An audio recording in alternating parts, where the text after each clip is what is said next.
А кто из вас сталкивался с тем, что ремень генератора, ну, обводной ремень, постоянно свистит? И новый, и старый, и как бы его не натягивай, вплоть до того, что как струну его натянуть, он все равно свистит. А дело всего-навсего вот в чем, смотрите.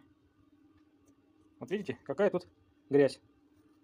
Если это все почистить, хорошенько обезжирить, то ремешочек ваш свистеть не будет.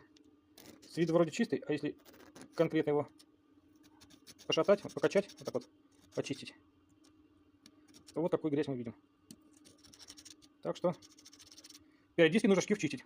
И коленвала, и остальных вспомогательных агрегатов. Ну вот, совсем другой компот.